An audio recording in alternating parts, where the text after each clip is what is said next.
মোশাররফ হোসেন, শেখ মহিউদ্দিন আহমেদ এই সংবিধানকে মুজিবীয় সংবিধান বলছেন এবং মুজিবীয় সংবিধান যদি পরিবর্তন না হয় তাহলে এই কাঠামোর মধ্যে যাই করা হবে মুজিবীয়ভাবেই সামনে আসবে। না, আমি মহিউদ্দিন ভাইয়ের সাথে একটু দ্বিমত করি যে কোনো দেশে একটা সংবিধান থাকে রাষ্ট্র পরিচালনা করার জন্য, রাষ্ট্রের কিভাবে পরিচয় তার দিক নির্দেশনের জন্য।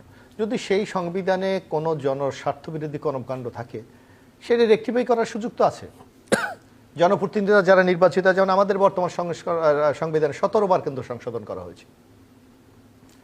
হ্যাঁ, আমরা একটা জিনিস দেখি যে বিগত 15টি বছর শেখ হাসিনা সংবিধানকে কিন্তু উনি তোয়াক্কা করেন নাই।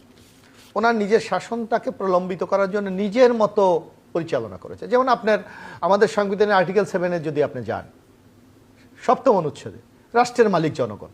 কি এই 15.5 বছর জনগণের সেই মালিকানা কি রাষ্ট্রে ছিল?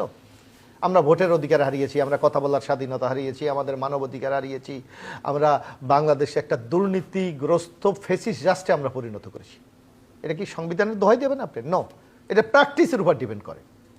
আমাদের ভোটের ব্যবস্থাটাকে ধূলিসাৎ করে দিয়েছে শেখ হাসিনা। অথচ আপনি আমাদের সংবিধানে স্পষ্ট ভাষা বলা আছে 166-তে যদি আপনি যান, যে জনগণের প্রত্যক্ষ ভোটে তার নেতা নির্বাচিত হবে, প্রতিনিধি নির্বাচিত। আপনি করেন নাই, আপনি ভায়োলেশন করেছেন। এখন আপনাকে করতে হবে যে এই জায়গাগুলি আমাকে কিভাবে আমি রিপেয়ার করে আগামী দিনে একটা গণতান্ত্রিক যাত্রাটাকে আমরা শুরু করতে পারি। এবং যারা এই ধরনের সংবিধানকে ভায়োলেশন করবে, আমাদের জনগণের অধিকার কেড়ে নেবে, তাদের জন্য আপনি কি ধরনের শাস্তিমূলক ব্যবস্থা রাখবেন সেটাকে আপনি নিশ্চিত করতে হবে। আপনি দেখেন, আমাদের দেশে 3টা নির্বাচন নিয়ে আমরা সবাই বলি যে মানে জনগণের কোনো প্রতিফলন ঘটেনি মতামতের। একটা হলো 14-তে বিনা প্রতিদ্বন্দ্বিতা, 18-তে রাতে, 24-এ আমরা নির্বাচন করেছি আমলি। আমরা বর্তমান নিয়ে কথা বলতে সময় বেশি, কিন্তু আমরা কি একটু ব্যবস্থা নিচ্ছি? এই 3জন নির্বাচন কমিশন এখন বাইরে থাকে কেন? তাদেরকে কেন গ্রেফতার করা হয়নি? অর্থাৎ এই জায়গাগুলিকে আপনার নিশ্চিত করতে হবে। এখন যে কথাটি বলছেন যে আমরা আগামী দিনে এই যে কথাটি আমাদের উপস্থাপক মাসুম ভাই বললেন যে আমরা এগিয়ে যেতে চাই, এগিয়ে যেতে হলে আপনাকে সংস্কার দ্রুত গতিতে আমাদের শেষ করতে হবে। কিন্তু 9 মাসে আমাদের সংস্কারের গতিটা কতটুকু আপনি দেখেন, খুব একটা অগ্রসর হয়েছে বলে আমাদের কাছে মনে হয় না। এই যে নির্বাচন কমিশন, আগামী দিন একটি অবাধ সুস্থ নিরপেক্ষ নির্বাচন করতে হবে। এখন যে নির্বাচন কমিশনটা নিয়োগ দেওয়া হয়েছে এটা আমলিকের আমলে 2022-এর সার্চ কমিটির নির্বাচন কমিশন।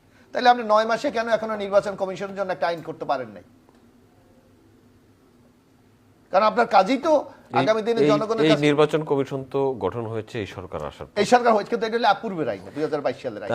তাহলে এই সরকারও তো পূর্বের আইনই হয়েছে, কিন্তু এই জানতে কনস্ট্রাক্ট, কিন্তু আপনি কি সংস্কার করবেন? আপনার তো সুযোগ আছে, আপনি সেটা করছেন না। তো এই যে নির্বাচন কমিশন, তারা তো অনেকগুলো সংস্কার কমিশন করেছে, এখন ঐক্যমত